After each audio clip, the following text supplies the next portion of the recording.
y en a tout le temps, vous ne trouvez pas? Les nombres d'hospitalisés du Covid et parfois les décès, et puis les embarcations qui coulent en Méditerranée, on l'oublie un peu, et puis les soucis dans la famille ou au boulot, des mauvaises nouvelles, il y en a tout le temps. Bon, des bonnes nouvelles, de temps en temps, il y en a aussi. On a installé en face de l'église un sapin. La commune a fait ça, c'est quand même sympa. Un sapin sur la place, sur le parvis, en face de l'église. Et puis, Ghislain est devenu papa d'un petit Isaac. Et puis, il y a toutes ces bonnes nouvelles qui nous entourent et qui, franchement, nous font du bien. Et puis, il y a la bonne nouvelle. La bonne nouvelle de l'évangile. L'évangile, quoi. Ce que Jésus annonce.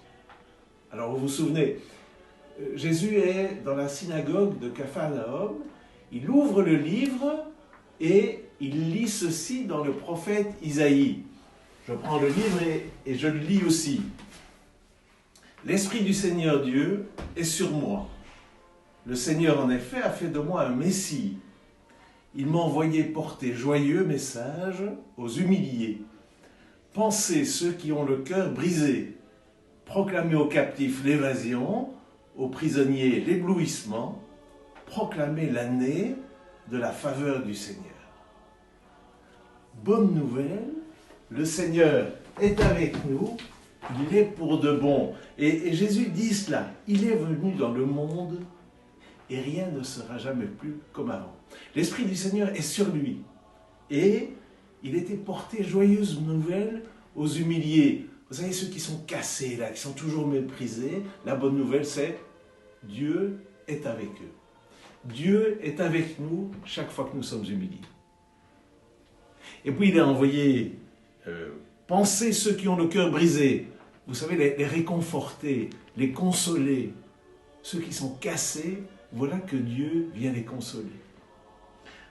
Proclamer aux captifs l'évasion. Évadez-vous, nous dit Dieu, de l'alcool, du regard des autres qui vous méprisent.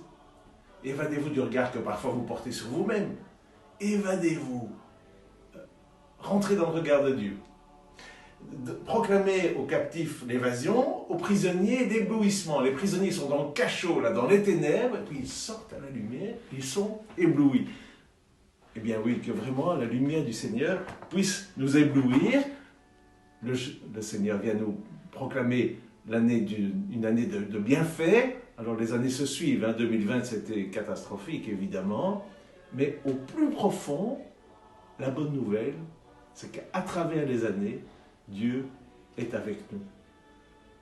Alors pour nous maintenant, que vivre, que faire? Saint Paul dit, soyez toujours dans la joie, priez sans relâche, rendez grâce en toutes circonstances. Le troisième dimanche de l'Avent, c'est le dimanche du Gaudete, réjouissez-vous. Alors la joie, c'est pas la bonne humeur, voilà, on est de bonne humeur ou de mauvaise humeur. Non, la joie, c'est au plus profond.